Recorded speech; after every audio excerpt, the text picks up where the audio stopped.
नमस्ते सदावत सले मातृभूमि में। और अभी सुप्रीम कोर्ट में एक ऐसा केस आया जो हम लोगों को, मुझे लगता है कि ऑनरेबल सुप्रीम कोर्ट ने जो टिप्पणियां की कल, वो टिप्पणियां हम सबको ध्यान में रखनी चाहिए और ख़ास तौर से देश के मी लॉर्ड्स को ये ध्यान में रखना चाहिए। हम सामान्य लोग हैं, सामान्य लोग देश के नागरिक हैं, देश की सभ्यता में जीने वाले लोग हैं, देश में पैदा हुए, देश की मिट्टी में बड़े हुए, देश की ऑक्सीजन खाई, देश के पेड़ पौधों से नॉरिशमेंट लिया, देश के खेत खलिहानों से हमने खाना खाया। उसके बाद हमने वकालत कर ली और वकालत करने के बाद हमने कुछ उसमें ज़्यादा टैक्टिक्स जान ली तो क्लेम कर दिया कि हमें लॉर्डशिप दे दी जाए और कभी हम कोर्ट की सीट पर बैठ भी गए। सीट पर बैठने के बाद चूंकि ना सुनने की आदत नहीं रही और ऑर्डर का इम्प्लीमेंटेशन करना सरकार की मजबूरी होती है, क्योंकि कॉन्स्टिट्यूशन के आर्टिकल 32 में इस तरह के प्रावधान हैं कि सुप्रीम या और प्रावधान है कि honourable supreme court, high court या कोर्ट, किसी भी कोर्ट ने कोई आदेश किया है, जब तक वो पलटा न जाए तब तक वो आदेश मानना सरकार की मजबूरियां होंगी और उसको इम्प्लीमेंट करवाना पड़ेगा। उसमें भी अगर हम ऑनरेबल सुप्रीम कोर्ट और हाई कोर्ट की बात करें तो ये ध्यान ही रखना चाहिए कि ऑनरेबल सुप्रीम कोर्ट और हाई कोर्ट के पास तो रिट इशू करने की पावर होती है और वो कोर्ट ऑफ रिकॉर्ड्स होते हैं। कोर्ट ऑफ रिकॉर्ड्स होने की वजह से उनकी जो ऑर्डर्स होते हैं वो ऑर्डर बाइंडिंग होते हैं और अगर न माना जाए उनका कोई ऑर्डर तो वो कंटेम्प्ट ऑफ कोर्ट की कैटेगरी में भी आ जाते हैं। जब इतनी शक्ति हमारे पास मिल जाती है और अब सुप्रीम कोर्ट और हाई कोर्ट के जजेस को इतनी शक्ति जिस समय मिल जाती है जब तक वो सीट पर रहते हैं, तो आप समझिए कि शायद कभी कभी वो ज़मीन से परे सोचने लगते हैं। मैं इसका टाइटल जो दिमाग में आ रहा वो ये है कि संज्ञान, हाई कोर्ट का संज्ञान सामान्य विज्ञान से भी परे है, सामान्य ज्ञान से भी परे है। कभी कभी ऐसा हो जाता है। ये कोई मानव मात्र ही है, ह्यूमन बीइंग का जन्म लिया है, जन्म लेने के बाद हम सीटों पर पहुँचे हैं तो ह्यूमन बीइंग ही है, हम कोई कंप्यूटर नहीं है जो कि सब कुछ जानते हों और सब कुछ सही हो जाए। इसलिए और हर कोई सही हो, हर व्यक्ति जिसने पृथ्वी पर जन्म लिया हो वो सही हो, हर व्यक्ति, किसी भी व्यक्ति की बात, हर किसी भी अवतार या पैगंबर की बात हर युग में हर परिस्थिति में सही हो, ये भी आवश्यक नहीं है। सामान्य परिस्थितियों में कोई बात कही जाती है तो उसकी एक पहलू के अंतर्गत अगर कोई बात कही गई है तो मानना चाहिए कि हाँ वो उस परिस्थिति के अनुसार फिट बैठेगी, लेकिन और परिस्थितियों को अगर ध्यान में ना देखा जाए और समयांतर को समय ना देखा जाए तो शायद वही परिस्थिति में दिया गया सलूशन नासूर की तरह हो जाएगा। आप देख सकते हैं कि जो रिलीजियस संसार के कुछ कट्टर रिलीजियस ऑर्गेनाइजेशन हैं जो 1500 वर्ष से एक ही बात का रट्टा लगाए हुए हैं, परिस्थितियों से कोई मतलब नहीं, आधुनिकता से कोई मतलब नहीं और समाज के परिवर्तन से कोई मतलब नहीं, संसार के परिवर्तन से मतलब नहीं, वो लोग आज इतने कट्टरपंथी हो चुके हैं कि वो आतंकवाद का स्वरूप ले चुके हैं। इसलिए ये बात हमको सबको ध्यान में रखनी चाहिए कि जो भारत की फिलॉसफी है, परिवर्तन ही संसार का नियम है और कोई शब्द अंतिम शब्द नहीं है, कोई विषय अंतिम विषय नहीं है और कोई स्ट्रक्चर परमानेंट नहीं है। हर चीज़ विनाशकारी है, हर चीज़ का समय समाप्त होना है, हर चीज़ का अपना एक समय है। मामला हम लोग लौट कर आते हैं, मामला सुप्रीम कोर्ट में चला। तुषार मेहता जी ने बहस की, उसमें एक पेटिशन लगाई थी। उस पेटिशन में उन्होंने कहा था कि पूरे देश में कोविड के केसेस को लेकर हाई कोर्ट्स में तमाम बेंचों में लोगों ने पिटीशनें डाल रखी हैं और उन पिटीशंस पर अलग अलग बेंचें अलग अलग प्रकार का ऑर्डर कर रही हैं और वो ऑर्डर सरकारों को परेशानी हो रही है या उन ऑर्डर्स का निष्पादन कैसे हो, इसमें भी कोई दिशा निर्देश नहीं हो पा रहा, कोई यूनिफॉर्मिटी नहीं हो पा रही। महामारी का समय है और इस समय पर जब बाढ़ आई हो, हम जैसे कहते हैं कि ड्रेनेज सिस्टम बनाया हमने, किसी भी रोड पर निकलने का रास्ता तो हमने बनाया, ये भी ध्यान दिया कि इस रोड पर 4 सवारी चलती हैं तो 40 भी कभी चल सकती हैं, 400 के हिसाब से भी रोड बनाई जा सकती है कि भविष्य में 400 लोग भी इस पर चल सकते हैं। लेकिन अगर उस पर 40,000 लोग इकट्ठे आ जाएंगे तो वहाँ की व्यवस्था भंग होनी स्वाभाविक है। देश की जो मशीनरी है, उस मशीनरी में अगर महामारी आती, कोई बीमारी आती है तो उसको कंट्रोल करने का प्रयास हो सकता है, लेकिन जब कोई महामारी आती है, उस महामारी के समय पर अस्त व्यस्त होना, 4 लोगों की रोड पर 4,000 और 40,000 लोगों का निकलना, ये रोड को अस्त व्यस्त कर ही देगा। किसी नाली की व्यवस्था की गई हो पानी निकलने के लिए, ड्रेनेज सिस्टम की, और अगर बाढ़ आ जाए तो वो ऊपर से ओवरफ्लो हो ही जाती है। ये एक सामान्य सा मनोविज्ञान है जिसको हम सबको समझना चाहिए।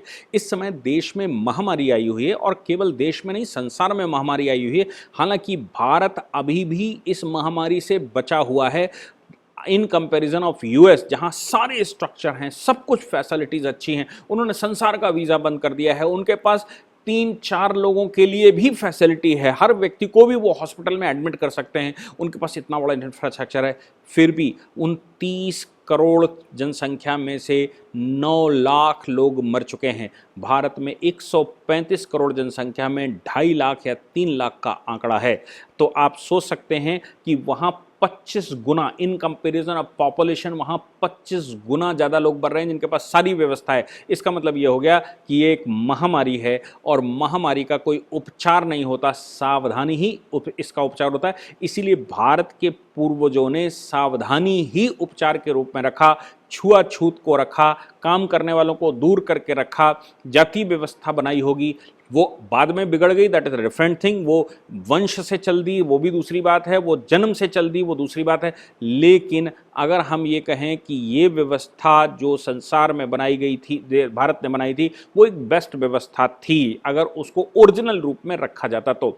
इसलिए महामारी का सिर्फ संसार में एक उपचार होता है। अब हाई कोर्ट्स, जब ऐसी अव्यवस्था फैली हो तो हाई कोर्ट्स में केसेस गए, और जिनको इन बड़े कॉज का संज्ञान नहीं है या ज्ञान नहीं है, या मैं कहूं कि अगर वो बड़े कॉज के विषय में नहीं सोच सकते, महामारी के विषय में नहीं सोच, तो जो प्रॉब्लम आई उस प्रॉब्लम का सैल्यूशन देना और एक ऑर्डर कर दिया। ऐसे देश भर के हाई कोर्टों ने लगातार ऑर्डर करने शुरू किए। केंद्र सरकार ने सुप्रीम कोर्ट में पिटीशन लगाते हुए कहा कि इन सभी हाई कोर्ट्स को ये डायरेक्शन दिया जाए कि उस हाई कोर्ट के चीफ जस्टिस और उसकी जो बेंच बने उसमें ही कोविड के केसेस की सुनवाई हो, सभी बेंचों में कोविड के केसेस की सुनवाई ना हो, ऐसा डायरेक्शन सुप्रीम कोर्ट इशू कर दे। हालांकि ये कॉन्स्टिट्यूशनल ऑर्डर है, इसको करने के लिए चीफ जस्टिस और उनकी जो बड़ी बेंच, 5 जजों की बेंच कम से कम चाहिए मेरे अनुसार, नहीं तो बड़ी बेंच चाहिए ही 3 जजों की। अब इस समय वैकेशनल बेंच चल रही है 2 जजों की। वैकेशनल बेंच में मुझे नहीं लगता कि वो इस तरह के ऑर्डर कर सकते हैं, या उनको करना भी चाहिए, लेकिन इस समय सिचुएशन ऐसी है जिसको लेकर वो सुप्रीम कोर्ट चले गए। अब सुप्रीम कोर्ट के सामने 2-4 समस्याएं हैं जिनको उन्होंने इलस्ट्रेट किया। इलस्ट्रेट करते समय उन्होंने कहा कि उत्तर प्रदेश में एक दिन अचानक उत्तर प्रदेश के हाई कोर्ट ने लॉकडाउन लगा दिया, कहा अभी से लॉकडाउन लागू। उत्तर प्रदेश में अव्यवस्था फैल गई, लोग समझ नहीं पाए कि क्या करें। बाद में उत्तर प्रदेश सरकार ने उसको मानने से मना कर दिया, सुप्रीम कोर्ट गए, सुप्रीम कोर्ट ने उस पर स्टे किया था। क्यों? क्योंकि एकदम लॉकडाउन अव्यवस्था फैला सकता है। उत्तर प्रदेश सरकार ने लॉकडाउन जरूर किया है और लगातार चल ही रहा है, लेकिन उन्होंने सिस्टमैटिक किया ताकि अफरा तफरी ना फैले। ये 2 सोचने की विधियां हैं कि एक जो पब्लिक के बीच में रहता है और पब्लिक के बीच में काम कर रहा है, उसको मालूम है कि हमको पब्लिक कैसे कंट्रोल करनी है, और एक जजेस की वो बेंच है जो कुछ 10 लोगों 20 लोगों के बीच की सुनवाई करके अपना एक फैसला दे रही है, और पूरे प्रदेश के 30 करोड़ 35 करोड़ लोगों पर वो लागू कर रही है। ये अव्यवस्था कौन संभालेगा, इसको सुप्रीम कोर्ट ने संज्ञान लिया और ध्यान रखा, और ध्यान रखते हुए सुप्रीम कोर्ट ने उस पर स्टे दे दिया। ये आलम केवल एक हाई कोर्ट का नहीं है, तमाम तरह के हाई कोर्ट कोई कह रहा है कि भगवान भरोसे व्यवस्था चल रही है। अब दिल्ली हाई कोर्ट में ये कह दिया गया कि देश भगवान भरोसे चल रहा है, तो आप सोच सकते हैं कि महामारी के समय पर दुनिया भगवान भरोसे ही चलती है, जजों के भरोसे नहीं चलती, कोर्ट के भरोसे नहीं चलती, ऑर्डर्स के भरोसे नहीं चलती, और संविधानों के भरोसे तो बिल्कुल नहीं चलती। व्यवस्था तो भगवान भरोसे ही चलती है जिस समय महामारी आती है। तो ऐसी सिचुएशन में जो लोग उसमें काम कर रहे हों उनको डेमोलाइज करना, जो लोग मदद करने की कोशिश करें उनको डेमोलाइज करना, और ये कह देना कि नहीं ये भगवान भरोसे चल रही, सारा व्यवस्था भंग हो चुकी है इसलिए अब इसका कोई उपचार नहीं है, तो फिर जो लोग काम कर रहे हैं वो भी डेमोलाइज होकर घर बैठ जाएंगे और व्यवस्था और ख़राब हो जाएगी। क्योंकि हर एक ह्यूमन बींग है, किसी से आप ज़बरदस्ती काम नहीं करवा सकते। वो अपनी नौकरी छोड़कर बैठ जाएगा, कहेगा जिंदा रहना जरूरी है, बाद में देख लेंगे नौकरी जब बचेगी। इसलिए उनको मैनेज करने की आवश्यकता पड़ती है। इसी क्रम में इलाहाबाद हाई कोर्ट ने एक दिन पहले ऑर्डर कर दिया अभी, और उन्होंने नया ऑर्डर कर दिया। नए ऑर्डर में उन्होंने ये कह दिया कि भाई मेडिकल सिस्टम में आप ये इतनी व्यवस्था करिए, 25-25 एम्बुलेंस जारी कर दीजिए। सरकार ने वहाँ जो एस्टीमेट लगाया, उन्होंने कहा कि भैया जिस हिसाब से हाईकोर्ट ऑर्डर कर रहा है उस हिसाब से 2.5 लाख ड्राइवर एकदम चाहिए, एम्बुलेंसें एकदम 2.5 लाख से ऊपर एम्बुलेंस चाहिए, आपको एकदम वेंटिलेटर चाहिए, आपको एक साथ कोविड हॉस्पिटल चाहिए, आपको नर्सिंग स्टाफ भी चाहिए, आपको डॉक्टर्स भी चाहिए। कह तो दिया कि हर गांव में एक एम्बुलेंस होनी चाहिए, हर पीएससी में इतने बेड वैसे होना चाहिए, इतने बेडों के ऊपर इतने बेड, होना तो सब चाहिए। ये आइडियल सिचुएशन जो है वो कोर्ट के ऑर्डर में नहीं दिखनी चाहिए। आइडियल सिचुएशन तो ये है कि महामारी आनी ही नहीं चाहिए थी, महामारी को बाहर से ही रोक देना चाहिए था। आइडियल सिचुएशन तो ये है कि बारिश अगर ज़्यादा होती है तो बारिश को बाहर से रोक देना चाहिए था। आइडियल सिचुएशन ये होती है कि धूप ज़्यादा होती है तो धूप को रोक देना चाहिए। आइडियल सिचुएशन ये होती है कि अगर सर्दी ज़्यादा पड़ रही है तो सर्दी को रोक देना चाहिए। आइडियल सिचुएशन ये होती है कि अगर ठंडी हवाएं चल रही तो हवाएं रोक देनी चाहिए। लेकिन इन आइडियल सिचुएशंस पर क्या किसी का जोर चलता है, या कोर्ट्स को आइडियल सिचुएशन पर ऑर्डर करने का अधिकार है? ये सब विचार करना ही होगा। ये लॉर्डशिप के पास संज्ञान लेने का अधिकार है, लेकिन संज्ञान के साथ विज्ञान और विज्ञान के साथ सामान्य ज्ञान का भी इस्तेमाल करना ही चाहिए। हाँ, सुप्रीम कोर्ट ने कहा कि भैया ऐसा कोई ऑर्डर मत करिए जो इम्पॉसिबल हो, और देश के इंफ्रास्ट्रक्चर, देश की पोजीशन, देश के स्ट्रक्चर को ध्यान में रखते हुए ही ऑर्डर किया जा सकता है। जिसका इम्प्लीमेंटेशन नहीं हो सकता उसको वैसा ऑर्डर क्यों करना? जैसा उत्तर प्रदेश के हाई कोर्ट ने ऑर्डर कर दिया कि हर एक हॉस्पिटल में इतने ऑक्सीजन सिलेंडर होने चाहिए, इतने वेंटिलेटर होने चाहिए, इतने आईसीयू बेड होने चाहिए, इनसे कोरिलेटेड इतने डॉक्टर होने चाहिए।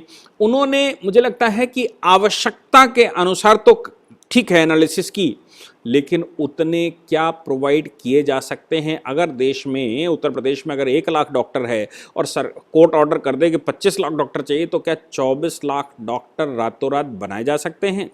अगर प्रदेश में 1 लाख एम्बुलेंस है और ऑर्डर कर दिया जाए कि 2 लाख एम्बुलेंस और प्रोवाइड करवा दी जाए, क्या रातों रात 2 लाख एम्बुलेंस प्रोवाइड करवाई जा सकती हैं? तो सुप्रीम कोर्ट ने कहा कि कोर्टों को ये ध्यान में रखना चाहिए कि जिस समय वो ऑर्डर करते हैं वो ऑर्डर वैसा होना चाहिए जो इम्प्लीमेंट किया जा सके। जब बीज ही नहीं है तो कहाँ पेड़ खड़ा करोगे और कौन से पेड़ के फल खाओगे? पहले तो बीज लगाना, बीजारोपण करना जरूरी है।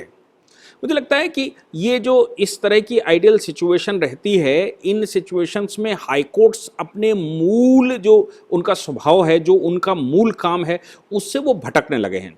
मैं बताता हूं कि हाई कोर्ट्स और कोर्ट्स का मूल काम क्या है। हाई कोर्ट का काम यह है कि जो कॉन्स्टिट्यूशनल व्यवस्था दे रखी है, जो सरकार ने, जो पार्लियामेंट ने कानून बना रखे हैं, उन कानूनों का इम्प्लीमेंटेशन सही से हो रहा है, नहीं हो रहा है, इम्प्लीमेंट करने वाली मशीनरी सही से इम्प्लीमेंट कर रही है, या इम्प्लीमेंटेशन में कानूनों का उल्लंघन हुआ है। अगर हुआ है उल्लंघन तो उनको उस पर संज्ञान लेने का अधिकार है। लेकिन पॉलिसी मैटर कि सरकार क्या पॉलिसी बनाए, कैसे पॉलिसी बनाए, पाकिस्तान के साथ कैसे लड़ेगी, विदेश नीति कैसे होगी और क्या कैसे करेंगे, इन बातों का संज्ञान लेने का अधिकार कोर्ट्स को नहीं है। कोर्ट, हाँ, अगर उनके पास इस तरह की कोई बात आती है, क्योंकि कोर्ट एक लिमिटेड दायरे के कोर्ट होते हैं, उनके पास उतना दायरा नहीं होता है जितना देश के सामान्य लोगों को होता है, क्योंकि वो एक स्ट्रीम से आते हैं, सारी स्ट्रीमों का ज्ञान उनको नहीं हो सकता। इसलिए जब वो एक स्ट्रीम से आते हैं तो दूसरी स्ट्रीमों का ज्ञान न होने के कारण उन स्ट्रीमों में अगर उनको लगता है कि उनके पास कोई अच्छा डेटा है, या उनके सामने कोई अच्छा केस लॉ आया है, या उनके सामने कोई अच्छी परिस्थिति आई है, या कोई वर्स्ट परिस्थिति आई है, तो वो एक स्ट्रक्चर पास कर दें वहाँ अदालत में, जजों की बेंच, और बेंच के साथ 2, 4, 5, 10 जो वकील चर्चा कर रहे होंगे, जो मैटर को खोज कर रख रहे होंगे, तो वो एक रिसर्च विंग की तरह काम कर सकती है कि वो, भाई हाँ, आपने एक रिसर्च ग्रुप ने हमारे सामने बात रखी और हमको वो बात अच्छी लगी, इसलिए हम एक स्ट्रक्चर पास कर दे रहे हैं कि सरकार अगर ऐसा कर ले तो, ये सरकार को ऐसे करना चाहिए। लेकिन कोर्ट उस पर ऑर्डर कर दे। ऑर्डर का मतलब है कि सरकार को इंप्लीमेंट करना पड़ेगा, इंप्लीमेंट करने का मतलब है अगर नहीं करेगी तो कंटेम्प्ट लगेगा, और कंटेम्प्ट लगेगा तो व्यवस्था और बिगड़ जाएगी। ये बातें हमारी लॉर्डशिप को भी ध्यान में रखनी चाहिए कि हर कोर्ट की अपनी एक लिमिटेशंस है, जैसे पार्लियामेंट की अपनी लिमिटेशन है, जैसे सरकार की अपनी लिमिटेशन है, जैसे चुनाव आयोग की अपनी लिमिटेशन है, जैसे रिजर्व बैंक की अपनी लिमिटेशन है, या कोई भी देश में ऑर्गेनाइजेशन बनी हुई है, उन सभी ऑर्गेनाइजेशंस को हमने एक लिमिट दी है। हर ऑर्गेनाइजेशन को हमने अनलिमिटेड पावर नहीं दी है। तो ये ध्यान में रखना चाहिए कोर्ट्स को भी कि क्या मेरा संज्ञान कहीं सामान्य ज्ञान से परे तो नहीं जा रहा है, मेरा संज्ञान कहीं सामान्य विज्ञान से तो परे नहीं जा रहा है। मुझे लगता है कि सुप्रीम कोर्ट ने जो कहा, जो टिप्पणी की है, वो हाई कोर्ट्स के लिए एक अच्छा मील का पत्थर सिद्ध होगा, और हाई कोर्ट्स उस पर ज़रूर विचार करेंगे कि किस लेवल पर कैसे उसको संज्ञान लेना है और कितना ऑर्डर करना चाहिए। सुप्रीम कोर्ट का अच्छा डिसीजन और अच्छी सलाह हाई कोर्ट्स के लिए मैं उनको अप्रिशिएट करता हूं, और साथ में ये कहता हूं कि स्ट्रक्चर पास करना आपका अधिकार है, लेकिन ऐसे ऑर्डर मत करिए जो ऑर्डर्स इंप्लीमेंट नहीं हो सकते। Thank you very much.